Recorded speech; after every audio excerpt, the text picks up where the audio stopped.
আমি আমার জীবনে সবথেকে সেরা সময় কাটাচ্ছি বর্তমানে। আলহামদুলিল্লাহ। হ্যালো এভরিওয়ান, আসসালামু আলাইকুম। সবাই কেমন আছেন? আজকে সকালে ভাবতেছিলাম কি রান্না করব, তাই বাসায় দেখলাম অনেকগুলো সবজি ছিল। আমি ভেবে নিলাম যে এই সবজি দিয়ে যে কোনো একটা মাছ ঝোল ঝোল করে রান্না করব। এটা আমাদের বাসার সবার অনেক পছন্দ, বিশেষ করে আমারও অনেক পছন্দ। তাই তো যেমন ভাবনা তেমন কাজ, আমি সব সবজি নিয়ে আমার রান্না করে চলে আসলাম এবং সবজিগুলো কেটে কুটে নিচ্ছি। মাকে বললাম মাছ রেডি করতে, মাছ দিয়ে সবজি রান্না করব ঝোল ঝোল করে। ফুলকপি, টমেটো, গাজর, সিম নিলাম। সিমটা অবশ্যই দেখে বুঝে ভালো করে কেটে নিতে হবে, সিমের ভিতরে অনেক পোকা থাকে। তাই তো আমি সিমটা ভালো করে কেটে নিলাম। সাথে নিলাম নতুন আলু। নতুন আলুর এই সিজনে নতুন আলু কিন্তু বেশ মজা লাগে। আর হ্যাঁ, আজকে কিন্তু আমি পালং শাক ভাজি করব চিংড়ি মাছ দিয়ে। আর আমার এই পালং শাকটা কিন্তু স্পেশালি একটু মজা। কেন বলেন তো?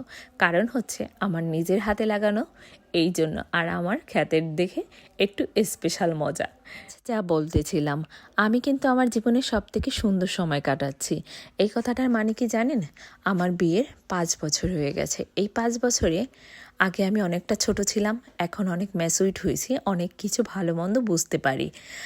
আমি আমার মায়ের কাছে এই 5 বছরে 1 মাসও এসে থাকিনি। এমন দিন গেছে, আমি 1 দিন 2 দিন এসে আবার চলে গেছি। ফারাজের পাপা আমাদের বিয়ের পর এমন এমন সময় গেছে আমরা কখনোই মানে 1 দিন 2 দিন 3 দিন বা 7 দিন দূরে থাকিনি। এরকম দিন গেছে আমাদের। কিন্তু এখন সময়ের ব্যবধানে সে যেহেতু ঢাকা গেছে, আমার একা থাকা কষ্টকর, যে কারণে আমি আমার মায়ের কাছে চলে আসলাম। আর আমার সন্তান হওয়ার পর এই প্রথম 3 মাস একটানা আমি আমার মায়ের কাছে।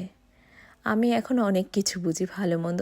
মহান আল্লাহ উত্তম পরিকল্পনাকারী, এটা আমি সর্বপ্রথম বলতে চাই। মানুষের জীবনে দুঃখ কষ্ট, ভালো সময় খারাপ সময় এনে দেয় সে মানুষ চেনার জন্য।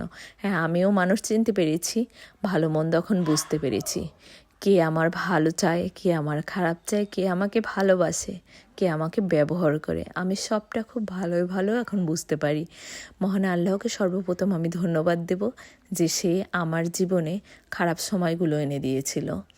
আলহামদুলিল্লাহ, কারণ মানুষ চেনার জন্য। আমার জীবনে আমি এখন সেরা সময় কাটাচ্ছি, এটা বললাম কারণ হচ্ছে আমার মা।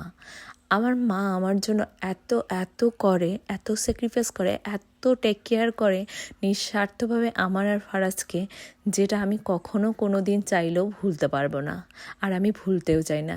এই মানুষটার গল্প আমি আরও ভালো করে একদিন আপনাদের সাথে শেয়ার করব। আমি শুধু এতটুকু চাই, জীবনের শেষ দিনে হলেও জানি আমি আমার মায়ের জন্য কিছু করতে পারি। তাকে আমি আমার সামর্থ্য অনুযায়ী জানি একদিনের জন্য হলেও ভালো রাখতে পারি। এতটুকুই আমি চাই। সে ভালো থাকুক, আল্লাহ তার দীর্ঘায়ু দান করুক। পৃথিবীতে সব মায়েরা সেরা সব সন্তানের কাছে, কিন্তু আমার মা ব্যতিক্রম। আমি এই গল্প আপনাদের কাছে একদিন শোনাবো, অবশ্যই শোনাবো। তাহলে আপনারা অন্তপক্ষে বুঝবেন